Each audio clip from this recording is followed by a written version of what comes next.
السميع العليم من الشيطان اللعين الرجيم. بسم الله الرحمن الرحيم.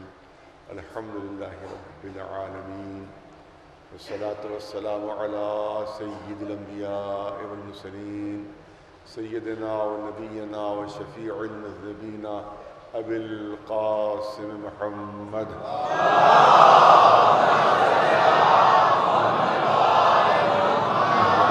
النبيين الطاهرين المعصومين. أما بعد، فقد قال الله سبحانه تبارك وتعالى في كتابه المبين وهو أصدق القائلين: والذي بعث في الأميين رسولا منهم يتلو عليهم آياته ويزكيهم ويعلمهم الكتاب والحكمة وإن كانوا من قبل لفي ضلال مبين. صلوات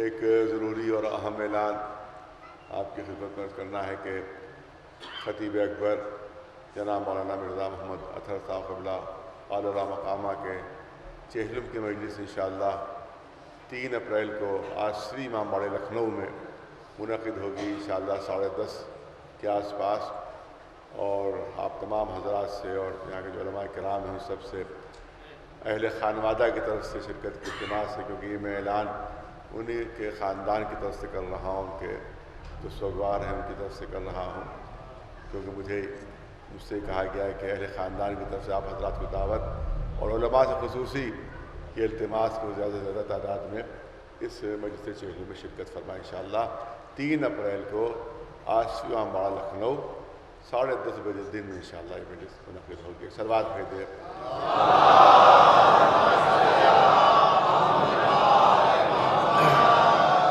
ظاہر ہے کہ 2 دن سے آپ حضرات مسلسل مجلسیں سن رہے ہیں اور بہت بڑے بڑے علماء سے اور خطباء سے آپ نے مجالس سنی ہے.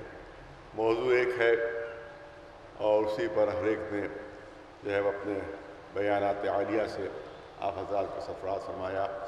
بہرحال مجھے بھی تھوڑی خدمت کرنا ہے اور اہل بیت علیہ السلام محمد و آل محمد علیہ السلام کی بارگاہ میں کچھ طرح نے عقیدت پیش کرنا ہے. آیہ کریمہ جس کو میں نے عنوان بیان قرار دیا ہے وہ سورہ جمعہ کی مشہور آیہ کریمہ کہ جس میں اعلان ہو رہا ہے کہ اللہ وہ اللہ ہے جس نے امیین میں انہی میں کہ ایک رسول بھیجا. پھر رسول کے صفات بیان ہو رہے ہیں کہ رسول وہ ہے جو ان کے سامنے آیات الہیہ کی تلاوت کرتا ہے، یہ رسول وہ ہے جو ان کے نفسوں کو پاک کرتا ہے، یہ رسول وہ ہے جو ان کو کتاب و حکمت کی تعلیم دیتا ہے، حالانکہ یہ اس سے قبل کھلی ہوئی گمراہی میں پڑے. اعلان ہو رہا ہے، آیت کی ابتدا ہو رہی ہے اللہ وہ اللہ ہے. یہ ہے آیت کی ابتدا. تو آیت کی ابتدا سے ذہن اس بات کی طرف متوجہ ہوتا ہے کہ اللہ اپنا تعارف پیش فرما رہا ہے، اپنے کو پہچانوا رہا ہے. اللہ وہ اللہ ہے. کیا مطلب ہوا؟ یعنی اللہ اپنے کو پہچانوا رہا ہے، اپنا تعارف پیش فرما رہا ہے. تو جب بھی کوئی ذات کوئی شخصیت اپنے کو پہچانواتی ہے، اپنا تعارف پیش کرتی ہے، تو اپنے صفات بیان ہوتے ہیں، اپنے کمالات بیان ہوتے ہیں کہ میں ایسا ہوں، میں ایسا ہوں، میں ایسا ہوں. یہ تو آپ نے کبھی نہیں دیکھا ہوگا کہ کوئی اپنے کو پہچانوا رہا ہو مگر صفتیں کسی اور کی بیان کرے، کمالات کسی اور کے بیان کرے. بہت توجہ چاہوں گا. جب بھی کوئی اپنے کو پہچانواتا ہے تو اپنے صفات بیان ہوتے ہیں، اپنے کمالات بیان ہوتے ہیں. لیکن یہاں پر قدرت نے عجیب انداز اختیار فرمایا ہے. اللہ وہ اللہ ہے. اس سے اندازہ ہو رہا ہے کہ اللہ اپنا تعارف پیش فرما رہا ہے، اپنے کو پہچانوا رہا ہے. لیکن قدرت نے عجیب انداز اختیار فرمایا کہ اپنے کو پہچانوا رہا ہے مگر اپنے صفات بیان نہیں ہو رہے ہیں، اپنے کمالات بیان نہیں ہو رہے ہیں، بلکہ صفتیں رسول کی بیان ہو رہی ہیں، کمالات رسول کے بیان ہو رہے ہیں. میں ایسا اللہ ہوں کہ جس نے ایسا رسول بھیجا. توجہ رہے، توجہ رہے. اب تصور کیجئے کہ وہ رسول کتنا عظیم ہوگا کہ جس کے ذریعے سے پروردگار اپنے کو پہچانوا رہا ہے. اب یہ آیہ کریمہ لمحہ فکریہ ہے ان لوگوں کے لیے کہ جو رسول کو اپنا جیسا کہتے ہیں، ان کے لیے لمحہ فکریہ ہے آیے کریمہ کہ آ کر دیکھو کہ اللہ رسول کے ذریعے سے اپنا تعارف پیش کر رہا ہے۔ تو ذرا تصور تو کرو کہ وہ بندہ کتنا عظیم ہوگا کہ جس کے ذریعے سے خالق اپنے کو پہچانوا رہا ہے۔ بہت توجہ رہے، وہ مخلوق کتنی کامل ہوگی کہ جس کے ذریعے سے خلاق کائنات اپنے کو پہچانوا رہا ہے۔ وہ تصویر کتنی حسین ہوگی کہ جس کے ذریعے سے مصور کائنات اپنا تعارف پیش کر رہا ہے، اور وہ سند کتنی کامل ہوگی کہ جس کے ذریعے سے صنع عالم اپنے کو پہچانوا رہا ہے۔ صلوات بھیجے بلند آواز۔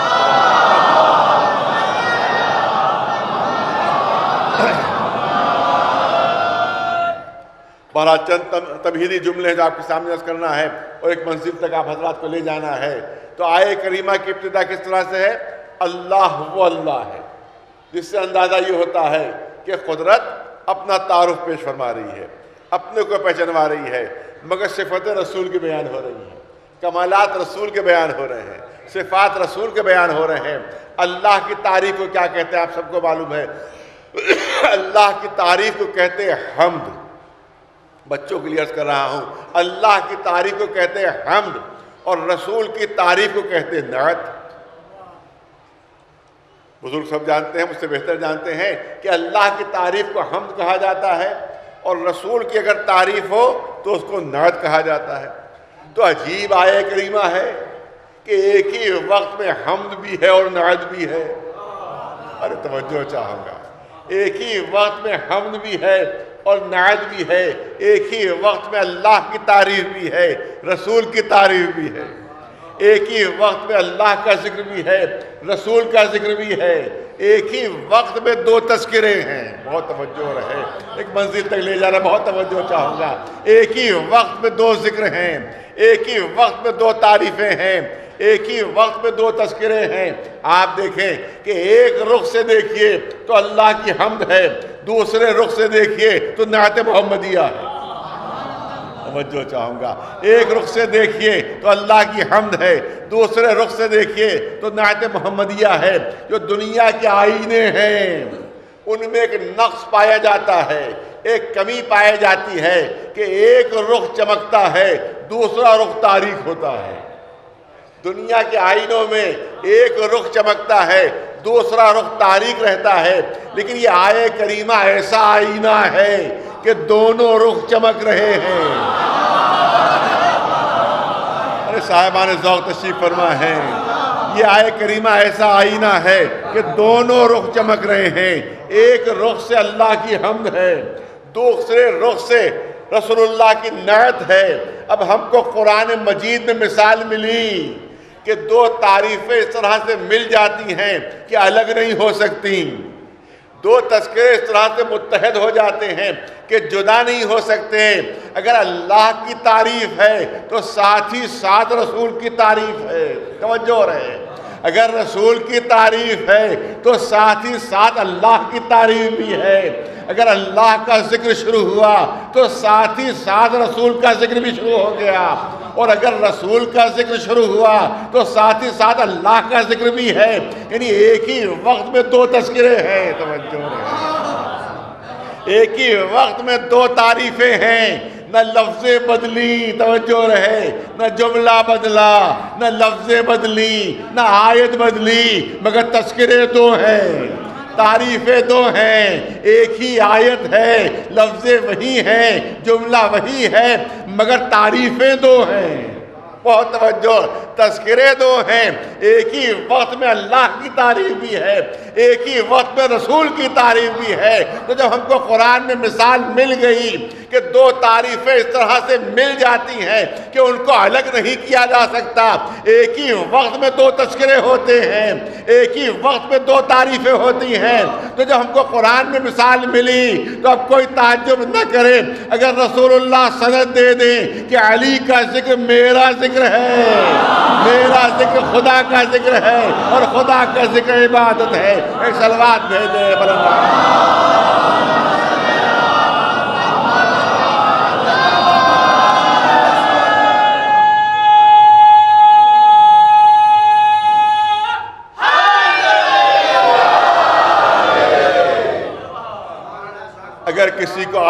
کریمہ میں شک ہو تو ارشاد رسول کو دیکھ لے، اگر ارشاد رسول میں شک ہو تو آئے کریمہ کو دیکھ لے کہ ایک ہی وقت میں اللہ کی تعریف بھی اور رسول کی تعریف بھی، لہذا رسول اللہ سند دے رہے ہیں کہ علی کا ذکر میرا ذکر ہے۔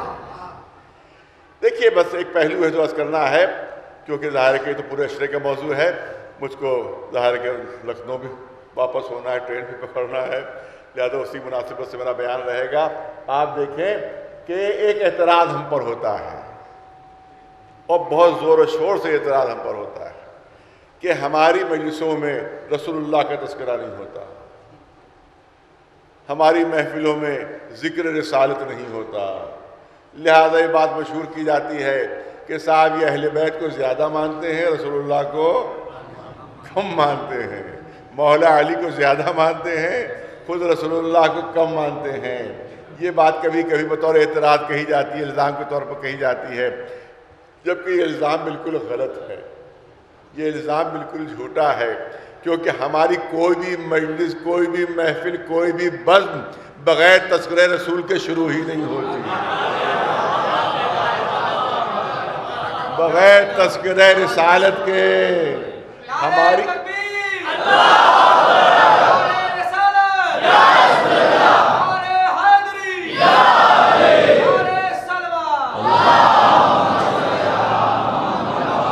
بغیر تذکرہ رسالت کے ہم اپنی بات ہی شروع نہیں کرتے، ہم اپنی کوئی مجلس ہی شروع نہیں کرتے، ہم اپنی کوئی محفل ہی شروع نہیں کرتے جب تک تذکرہ رسول اللہ نہ ہو جائے۔ ابھی آپ نے خطبے میں دیکھا کہ پہلے اللہ کا ذکر ہوا، پھر رسول اللہ کا ذکر ہوا، پھر بات آگے بڑھی۔ اس کا مطلب یہ ہے کہ بغیر ذکر اللہ کے اور بغیر تذکرہ رسالت کے ہماری کوئی محفل و مجلس شروع ہی نہیں ہوتی، تو بنیادی طور پر یہ الزام غلط ہے۔ لیکن دوسری بات میں عرض کرنا چاہتا ہوں، ہم تذکرہ اہل بیت کرتے ہیں، ہم مدح مولا کائنات کرتے ہیں، مگر یہ نہ سمجھے، بہت توجہ رہے کہ اس سے کہیں کوئی ہمارا ایسا کوئی عقیدہ ہے کہ رسول اللہ کا معاذ اللہ مرتبہ کم ہے، اہل بیت کا مرتبہ زیادہ ہے۔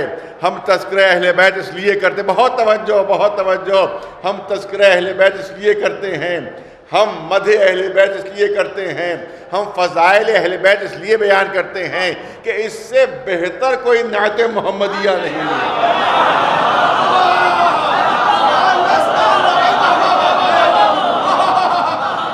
اس سے بہتر کوئی نعت محمدیہ نہیں، اس سے بڑھ کر کوئی نعت محمدیہ نہیں ہے۔ بہترین نعت محمدیہ ہے منقبت اہل بیت۔ ایک صلوات بھیج دے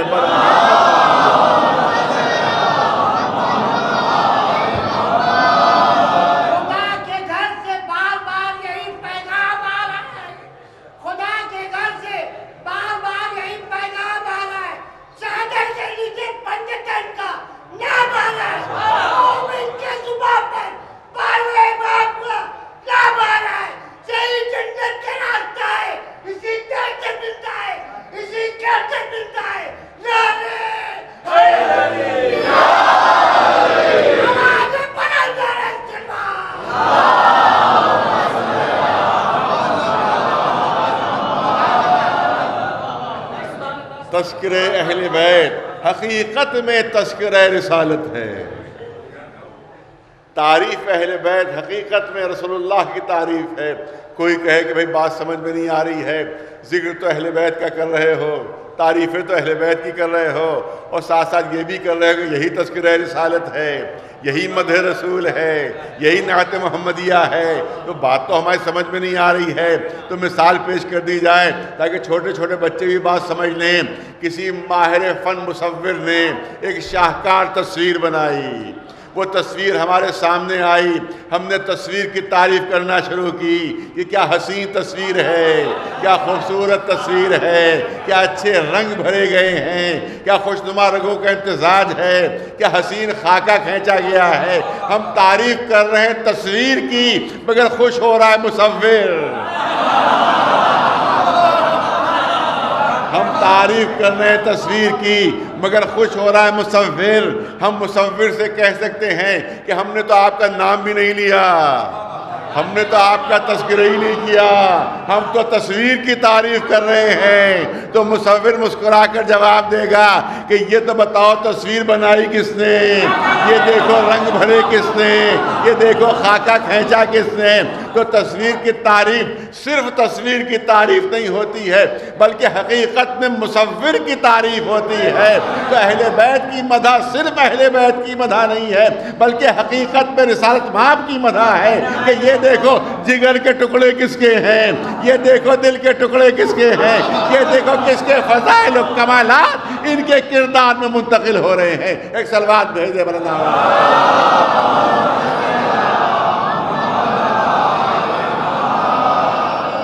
نہیں، ایک مثال اور دے دی جائے تاکہ اور بات واضح ہو جائے بچوں جوانوں کے لیے، کہ جب بھی ہم کسی کے گھر میں جاتے ہیں تو گھر اس کا اگر خوبصورت بنا ہوا ہے تو پھر وہ مہمان کو پورا گھر دکھاتا ہے کہ بھئی دیکھیے ڈرائنگ روم اتنا اچھا ہے، اور یہ ڈائننگ روم اتنا اچھا ہے، اور یہ فلاں چیز اتنی اچھی ہے، اور یہ کتنا عمدہ گھر بنا ہوا ہے۔ اور اگر گھر میں باغیچہ بھی ہو تو باغیچے بھی لے جاتا ہے کہ دیکھیے کتنے اچھے اچھے درخت ہیں یہاں پر ہمارے باغیچے میں۔ تو ایک صاحب کے گھر میں گیا، کہا چلیے دیکھیے میرے باغیچے میں کتنے اچھے اچھے درخت لگے ہوئے ہیں۔ ایک درخت کے قریب لے کر گئے، واقعی بڑا خوبصورت درخت تھا، بڑا حسین درخت تھا۔ جب میری نگاہ اس درخت پر پڑی تو میں نے کہا کہ کیا مضبوط اس کی شاخیں ہیں۔ انہوں نے کہا کہ آپ تو شاخ کی تعریف کر رہے ہیں، آپ تو درخت کی تعریف ہی نہیں کر رہے ہیں۔ میں نے کہا کیسے سرسبز و شاداب پتے ہیں اس کے۔ کہا دیکھیں پھر وہی آپ غلطی کر رہے ہیں، آپ پتوں کی تعریف کر رہے ہیں، آپ تو درخت کی تعریف ہی نہیں کر رہے ہیں۔ میں نے کہا کیا حسین پھول ہیں اس درخت میں۔ وہ کہتے ہیں کہ پھر وہی آپ نے غلطی کی، ارے آپ پھولوں کی تعریف کر رہے ہیں، آپ درخت کی تعریف ہی نہیں کر رہے ہیں۔ میں نے کہا کیا مضبوط جڑ ہے اس درخت کی۔ کہ دیکھیں پھر آپ نے درخت کی تعریف نہیں کی۔ تو میں کہوں گا کہ ذرا مجھے اتنا بتا دیجئے کہ اگر کسی درخت میں جڑ نہ ہو، اس میں شاخیں نہ ہوں، اس میں پتے نہ ہوں، اس میں پھول نہ ہوں، تو پھر اس میں تعریف کے لیے بچے گا کیا؟ جا رہا ہوں تو جو اہل بیت ہیں، کوئی اس درخت جو شجر نبوت کی کوئی شاخ ہے، کوئی پتا ہے، کوئی پھل ہے، کوئی پھول ہے، اور خود رسول اس درخت کی جڑ ہے۔ لہذا درخت کی تعریف جو ہوتی ہے، یہ درخت کی تعریف جو ہے، یہ اہل بیت کی مدح جو ہے وہ خود رسول کی تعریف ہے، رسول کی مدح ہے۔ ایک صلوات بھیجے مولانا۔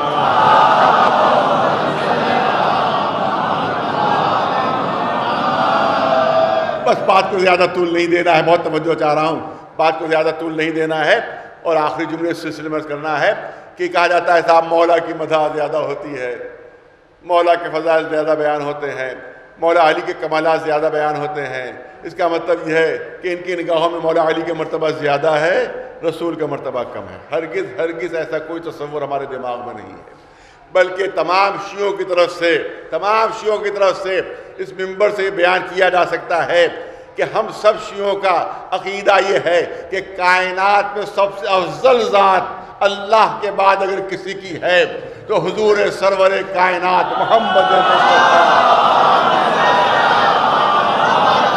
صلی اللہ علیہ وآلہ وسلم کی، یہ ہم سب کا عقیدہ ہے، ہم سب کا عقیدہ۔ توجہ رہے، انشاءاللہ ایک لفظ بھی ضائع نہیں ہوگا۔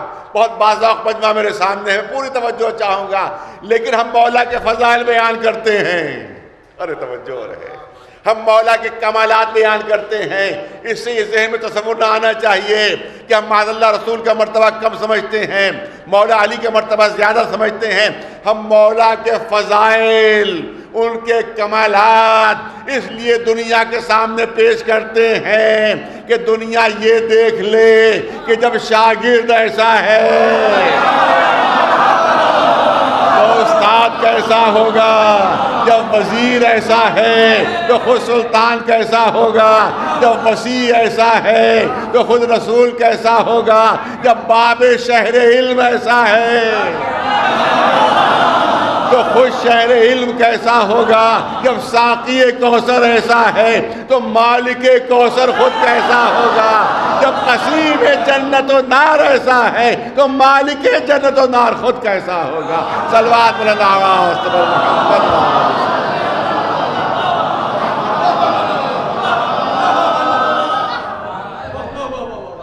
بس توجہ چاہوں گا، ایک بہت اہم مسئلہ ہے، اس کو مختصر لفظوں میں آپ کے سامنے پیش کرنا ہے۔ دیکھیے، بہرحال یہ بات پیش کرنا ضروری ہے کہ ہمارا یقین ہے کہ ہر مسلمان رسول اللہ کا شیدائی ہے، ہر مسلمان رسول اللہ کا عاشق ہے، ہر مسلمان جو ہے وہ رسول اللہ کے نام کے اوپر اپنی جان قربان کرنے کے لیے آمادہ رہتا ہے۔ ہم کسی کی محبت پہ شک نہیں کر سکتے، بہت توجہ ہے، ہم کسی کی محبت پہ شک نہیں کر سکتے۔ عشق رسول میں ہمیں کوئی شک نہیں، مسلمانوں کے محبت کرنے والے ہیں، جان دینے والے ہیں رسول کے اوپر۔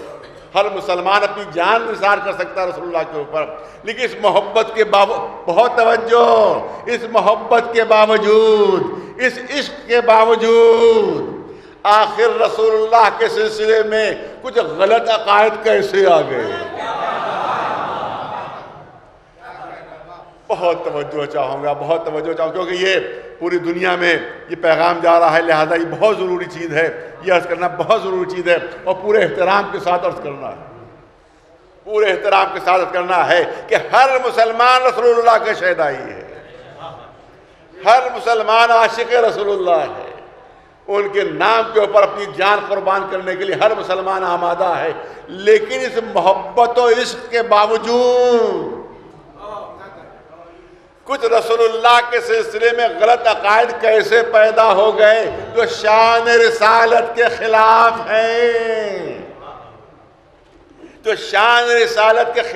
ہیں، تو آپ یاد رکھیے کہ صرف اس کا ایک بنیادی سبب ہے۔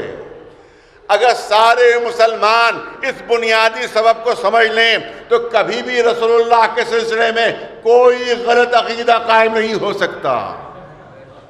اس ایک بنیادی سبب کو اگر سمجھ لیں تو کبھی کوئی غلط عقیدہ قائم نہیں ہو سکتا، کیونکہ اگر کسی تصویر کے بہت سے ٹکڑوں، پھر مثال دی جائے، اگر کسی تصویر کے بہت سے ٹکڑے ہوں اور صرف ایک ٹکڑا ہمارے سامنے لایا جائے اور ہم سے کہا جائے پہچانیے کس کی تصویر ہے، تو ہمیشہ پہچاننے میں غلطی ہوگی۔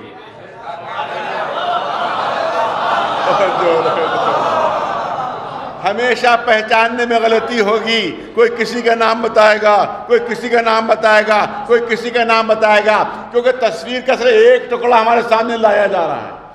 تصویر کی معرفت و شناخت اس وقت تک نہیں ہو سکتی جب تک سارے ٹکڑے ملائے نہ جائیں، جب تک تصویر کے سارے ٹکڑے ملا نہ لیے جائیں، اس وقت تک تصویر کی معرفت نہیں ہو سکتی۔ ارے رسول اللہ کے سلسلے میں جو مسلمانوں کو غلط فہمیاں پیدا ہوئی ہیں، اس کا بنیادی سبب یہی ہے کہ صرف تصویر کے ایک ٹکڑے کو لے کر، ارے توجہ چاہوں گا، تصویر کے صرف ایک ٹکڑے کو لے کر رسول اللہ کو سمجھنے کی کوشش کی جا رہی ہے، جبکہ تصویر رسالت 14 ٹکڑوں سے مل کر بنی ہے۔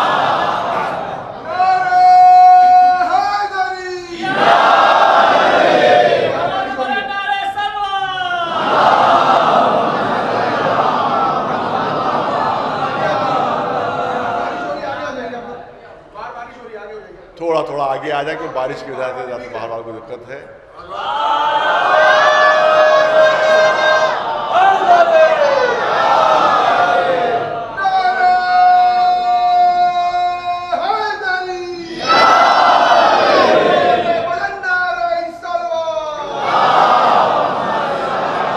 بس توجہ رہے، کیونکہ 2 دن سے مسلسل آپ حضرات مجلس سے سن رہے ہیں، بہت طویل بیان کی گنجائش نہیں ہے، مگر میں چاہتا ہوں کہ بنیادی چیز کم وقت میں پیش ہو جائے، بنیادی چیز کم وقت میں پیش ہو جائے۔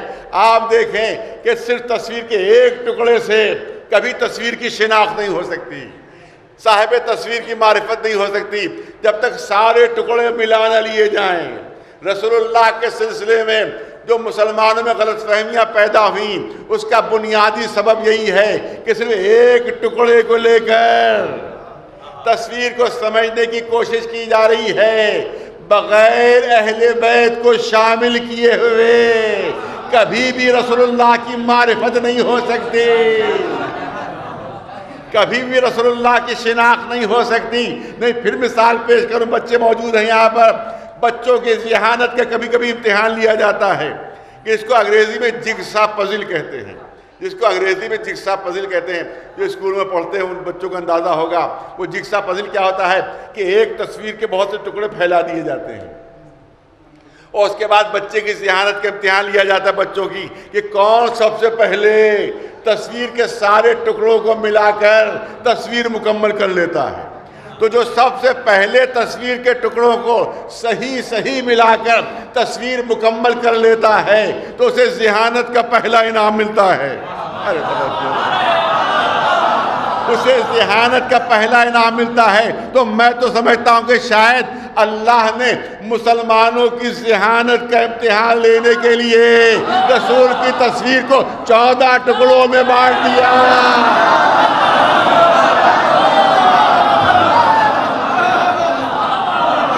کون تصویر کے ٹکڑوں کو صحیح ملا کر تصویر کو مکمل کر لیتا ہے. تصویر رسالت 14 ٹکڑوں سے مل کر بن رہی ہے اور یہ کاغذ کے ٹکڑوں سے نہیں بنی ہے, دل کے ٹکڑوں سے بنی ہے, جگر کے ٹکڑوں سے بنی ہے. صلوات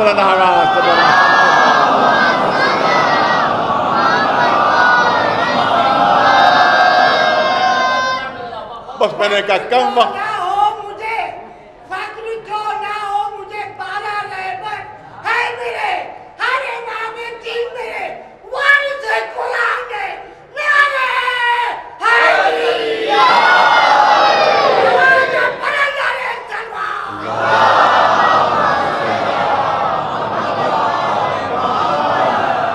اگر رسول اللہ کو لینا ہو تو اہل بیت سے لینا ہوگا. یاد رکھیے کہ اگر اہل بیت کو ہٹا کر رسول اللہ کو سمجھنے کی کوشش کی گئی تو ہمیشہ غلط عقائد پیدا ہو جائیں گے. کوئی نہ کوئی غلط عقیدہ رسول اللہ کے سلسلے میں پیدا ہو جائے گا. یہی وجہ ہے کہ ہمارے مسلک میں پوری حدیث کی کتابیں دیکھ ڈالیے, کوئی ایسی حدیث نہیں ملے گی کہ جس پر کوئی انگلی رکھ سکے, جس کے لیے کوئی کہہ سکے کہ شان رسالت کے خلاف ہے یہ حدیث, مرتبہ رسالت کے خلاف ہے یہ حدیث, کیونکہ ہم نے رسول اللہ کو اہل بیت کے ذریعے سے لیا ہے. ہم نے رسول اللہ کو آل رسول کے ذریعے سے لیا ہے, ان کے جگر کے ٹکڑوں کے ذریعے سے لیا ہے. لہذا ہم میں کوئی ایسا عقیدہ نہیں ملے گا کہ جو ہلکا سا بھی شان رسالت کے خلاف ہو, ہلکا سا بھی شان رسالت کے خلاف ہو. میں بہت توجہ چاہوں گا کیونکہ احتیاط سے گفتگو کرنا ہے.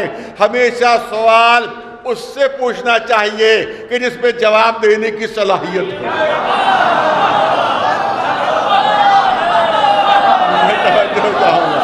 بہت توجہ چاہوں گا. مثال پیش کر دی جائے تاکہ کسی کو برا نہ لگے, مثال پیش کر دی جائے تاکہ برا نہ لگے کسی کو. آپ نے دیکھا حواس خمسہ ہیں, کانوں میں سننے کی صلاحیت ہے, دیکھنے کی نہیں ہے. کان سونگ نہیں سکتا, کان صرف سن سکتا ہے, نہ دیکھ سکتا ہے, نہ سونگ سکتا ہے, نہ لفظ کر سکتا ہے. آنکھوں میں دیکھنے کی صلاحیت ہے, سونگنے کی صلاحیت آنکھوں میں نہیں ہے, لفظ کرنے کی صلاحیت آنکھوں میں نہیں ہے, آنکھوں میں دیکھنے کی صلاحیت ہے. ناک میں سونگنے کی صلاحیت ہے, دیکھنے کی صلاحیت نہیں ہے. زبان میں چکھنے کی صلاحیت ہے, چکھ کر وہ مزہ معلوم کرتی ہے کہ یہ چیز گرم ہے, ٹھنڈی ہے, نمک ہے, مرچ ہے, کیا ہے. یہ تمام چیزیں جو ہے زبان کے ذریعے معلوم ہوتی ہیں. ہاتھ میں لمس کی صلاحیت ہے کہ اس کے ذریعے سے معلوم ہو جاتا ہے کون چیز ٹھنڈی ہے, کون چیز گرم ہے. تو یہ لفظ کی صلاحیت ہے. اس کا مطلب یہ ہر ایک میں الگ الگ صلاحیتیں ہیں. تو جس میں جیسی صلاحیت ہوتی ہے ویسے ہی اس سے سوال ہوتا ہے. ارے میں توجہ چاہوں گا, جس میں جیسی صلاحیت ہوتی ہے ویسے ہی اس سے سوال ہوتا ہے. کان میں سننے کی صلاحیت ہے. اب میں یہ رومال کان کے اوپر رکھ دوں اپنے اور کان سے پوچھوں کہ اس رومال کا رنگ کیا ہے,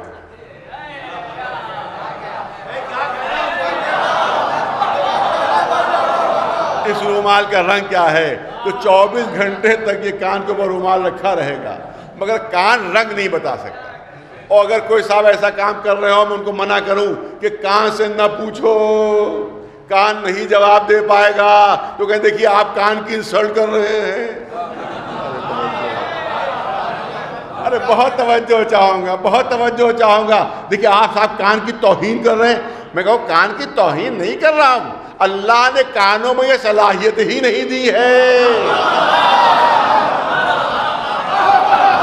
توجہ رہے، اللہ نے کانوں میں صلاحیت ہی نہیں دی ہے کہ وہ رنگ بتا سکیں.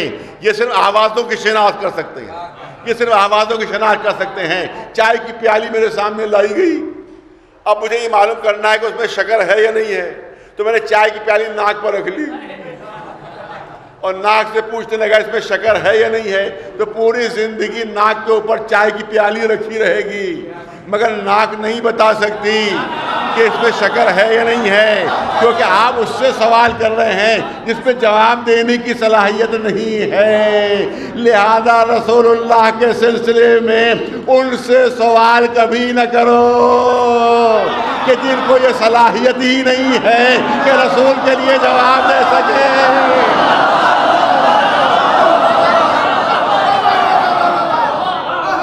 رسول اللہ کے بارے میں سوال کرنا ہے تو جگر کے ٹکڑوں سے سوال کرو، دل کے ٹکڑوں سے سوال کرو. ارے جو اس قرآن کے پارے ہیں ان پاروں سے سوال کرو. ایک صلوات بھیج دے.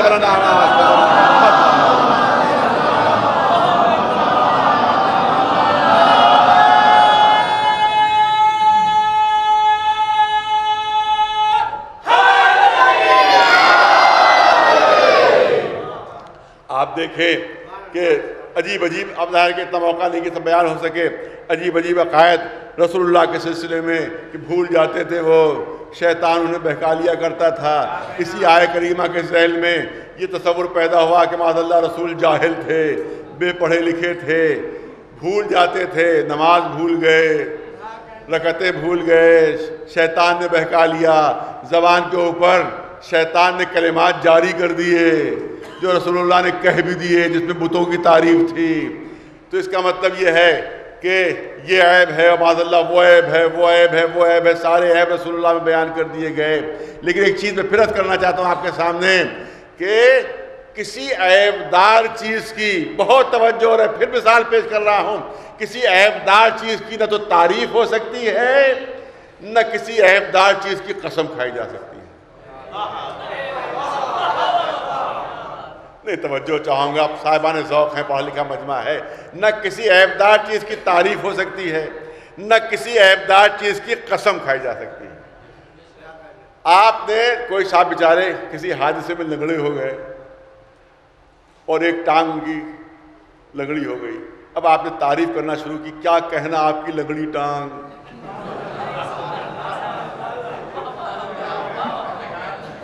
وہ خوش ہوں گے، وہ خوش ہوں گے، بلکہ بیساکھی لے کے دوڑا دیں گے، بیساکھی سے پٹائی کر دیں گے. ارے تم مذاق اڑا رہے ہو. مذاق کہاں اڑا رہے، تعریف کر رہے ہیں. ارے تعریف کر رہے ہیں. کہا کہ لنگڑی ٹانگ کی کیا کہنا آپ کی لنگڑی ٹانگ. غصہ آ جائے گا، لڑنے مرنے پہ تیار ہو جائے گا، بیساکھی سے پٹائی کر دے گا. اس کا مطلب کسی عیبدار چیز کی تعریف نہیں ہو سکتی. اسی طرح سے کسی عیبدار چیز کی قسم بھی نہیں کھائی جا سکتی. کوئی صاحب کسی حادثے میں کانے ہو گئے، ایک آنکھ ضائع ہو گئی، کہ قسم ہے آپ کی کانی آنکھ کی.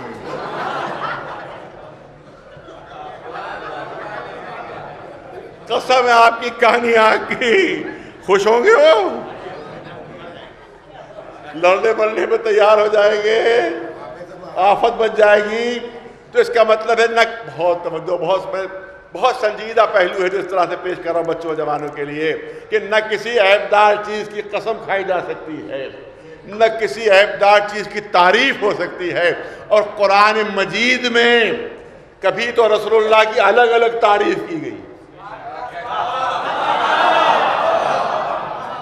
الگ الگ تعریف کی گئی اور الگ الگ قسمیں کھائی گئیں. والضحیٰ کہہ کے چہرے کی تعریف، واللیل اذا سجا کہہ کے زلفوں کی تعریف، ما زاغ البصر وما طغى کہہ کے آنکھوں کی تعریف، وما رمیت اذ رمیت لیکن اللہ رما کہہ کر ہاتھوں کی تعریف. وما ينطق عن الهوى ان هو الا وحی یوحی کہہ کے رسول کے دہن کی تعریف. انما یسرناہ بلسانک، اے رسول ہم نے آپ کی زبان کے لیے قرآن کو آسان کر دیا. رسول کی زبان کی تعریف، توجہ رہے، رسول کی زبان کی تعریف. اے رسول، یہاں پر ایک لمحہ فکریہ اس کو حل کرنا ہے. اے رسول ہم نے آپ کی زبان کے لیے قرآن آسان کیا ہے. آپ کی زبان کے لیے قرآن لینا ہو تو رسول کی زبان سے لو، قرآن لینا ہو تو رسول کی زبان سے لو. تو اب منحصر ہو گیا.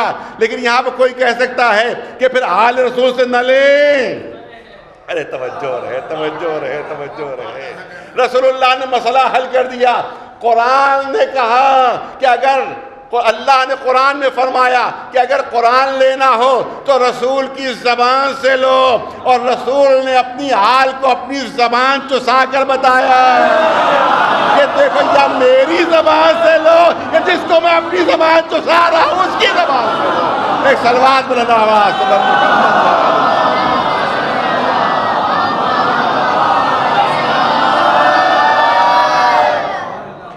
وما ينطق عن الهوى ان هو الا وحی یوحی کہہ کے دہن کی تعریف کی.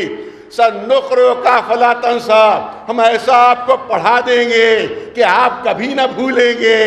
رسول کے حافظے کی تعریف. ما انت بنعمت ربک بمجنون، یہ اللہ کی نعمت ہے کہ آپ دیوانے اور مجنون نہیں. اللہ نے رسول کے ذہن کی تعریف کی. ثم دنا فتدلی فکان قاب قوسین و ادنی، رسول کے قدموں کی تعریف ہو رہی ہے، رسول کے قدموں کی تعریف ہو رہی ہے.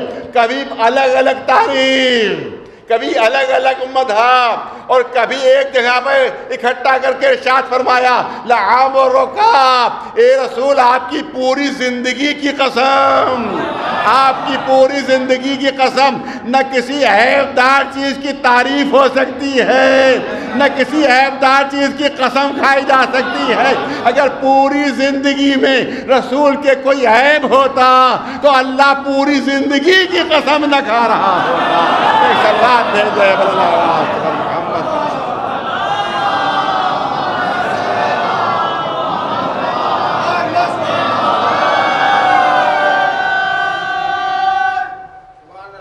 ایک صلوات بلند آواز پر محمد و آل محمد.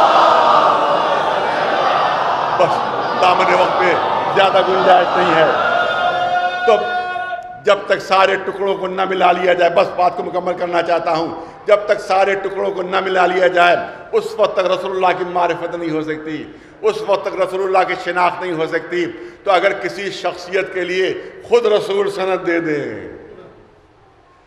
خود سند دے دے، فاطمہ بضعۃ منی، فاطمہ وہ ٹکڑا ہے جو مجھ سے ہے، تو اس کے بغیر رسول کی معرفت کیسے ہو سکتی ہے؟ اس کو جدا کر کے رسول کی معرفت کیسے ہو سکتی ہے؟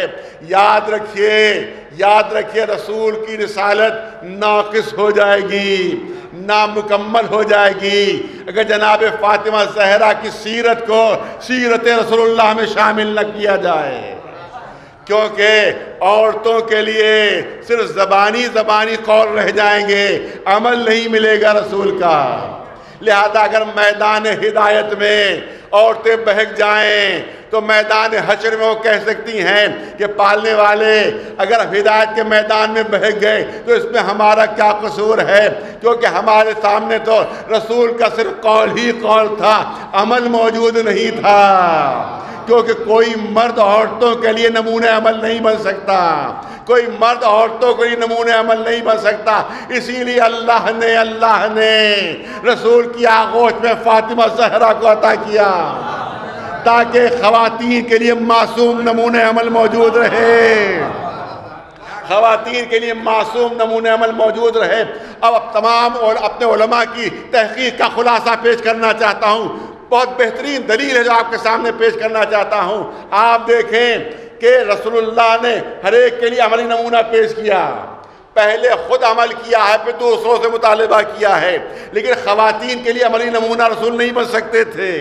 ضرورت تھی کہ ایک معصوم نمونہ عمل ہو یہی وجہ ہے. اب میں خلاصہ پوری تحقیق کا آپ کے سامنے پیش کرنا چاہتا ہوں. علماء نے ہمارے بتایا کہ جب تک شہزادی فاطمہ زہرا آغوش رسول میں نہیں آ گئی ہے اس وقت تک جتنے عقائد ہیں ان کے سلسلے میں وحی نازل ہوئی. جن کا تعلق اصول دین سے ہے اس کے سلسلے میں وحی نازل ہوئی. لیکن نماز کا حکم نہیں آیا, روزے کا حکم نہیں آیا, حج کا حکم نہیں آیا, جہاد کا حکم نہیں آیا, پردے کا حکم نہیں آیا. ارے جن چیزوں کا تعلق عقیدے سے تھا وہ تمام احکام آ گئے. توحید آ گئی, عدل الہی کا حکم آ گیا, رسالت کو پہچانوا دیا, امامت کو پہچانوا دیا, قیامت کے لیے اعلان ہو گیا. مگر نماز نہیں آئی, روزہ نہیں آیا, حج نہیں آیا. جتنے عملی احکام ہیں ان کا کوئی حکم نازل نہیں ہوا. یہ اس لیے کیونکہ ان تمام چیزوں کا تعلق عمل سے ہے. ان تمام چیزوں کا تعلق عمل سے ہے. رسول مردوں کے لیے نمونے عمل بن سکتے تھے, عورتوں کے لیے نہیں بن سکتے تھے.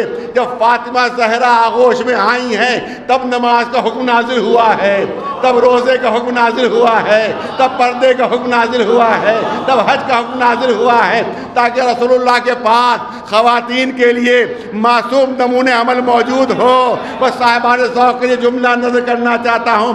اس سے نتیجہ یہ نکلتا ہے کہ جس طرح سے اعلان رسالت کے لیے رسول علی کا انتظار کر رہے تھے, تکمیل رسالت کے لیے فاطمہ زہرا کا انتظار کر رہے تھے.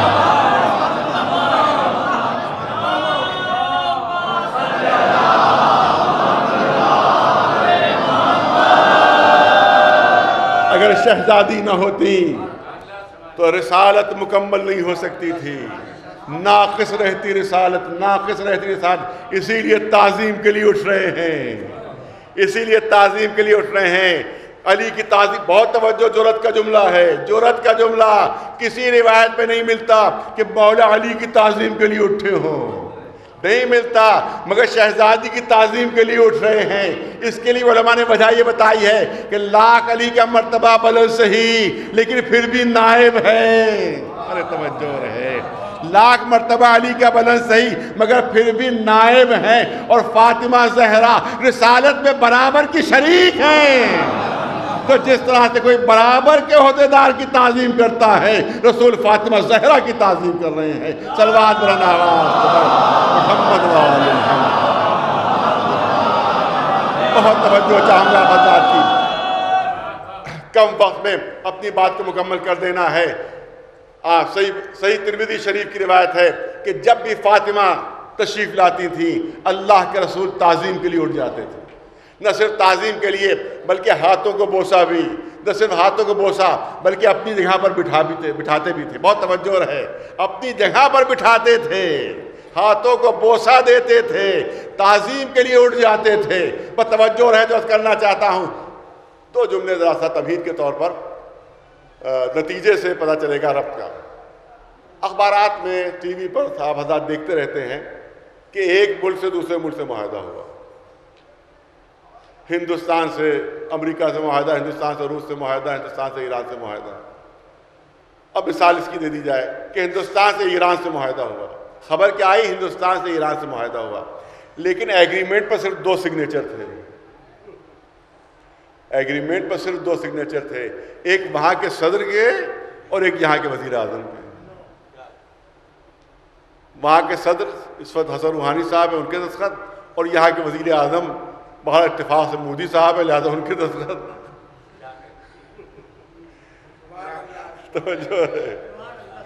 تو اب دستخط تو 2 ہی تھے, بہت توجہ, پڑھے لکھے مجمع کے لیے جملے ہیں. دستخط 2 تھے, سگنیچر 2 تھے. تو بیان تو یہ آنا چاہیے تھا کہ مودی صاحب اور حسن روحانی صاحب کے درمیان معاہدہ ہوا. بہت توجہ ہے, پڑھے لکھے مجمع کی توجہ, کہ حسن روحانی صاحب اور مودی صاحب کے درمیان معاہدہ ہوا, جو کہ سگنیچر تو نہیں 2 کے, لیکن خبر آئی کہ ہندوستان اور ایران کے درمیان معاہدہ ہوا. ارے توجہ ہے, خبر آئی ہندوستان اور ایران کے درمیان معاہدہ. ارے سب نہ ہندوستانیوں کی دستخط ہے نہ سب ایرانیوں کی دستخط ہے, پھر یہ کیوں خبر آئی؟ دستخط تو صرف دو ہیں. تو ہر ایک کہے گا اتنی سی بات تم نہیں سمجھ رہے ہو. ارے ان دو نے جو دستخطیں کی ہیں وہ ذاتی حیثیت سے نہیں کی ہیں بلکہ سربراہ ملک کی حیثیت سے کی ہیں, سردار ملک کی حیثیت سے کی ہیں. اور سردار کا عمل اکیلا اس کا نہیں ہوا کرتا بلکہ جو سرداری کو مانتا ہے ان سب کا وہ عمل قرار پاتا ہے. کیونکہ یہ ہندوستان کے وزیر اعظم, ان کی دستخط کا مطلب ہے ہر ہندوستانی کی دستخط, اور وہ ایران کے صدر ہیں, ان کی دستخط کا مطلب ہے ہر ایرانی کی دستخط. کیونکہ سربراہ کا عمل اکیلا اس کا نہیں ہوتا, جو سربراہی کو مانتا ہے ان سب کا وہ عمل قرار پاتا ہے. تو اب صحیح ترمذی شریف کی حدیث کہ جب بھی فاطمہ زہرا تشریف لاتی ہیں اللہ کے رسول تعظیم کے لیے اٹھ جاتے ہیں.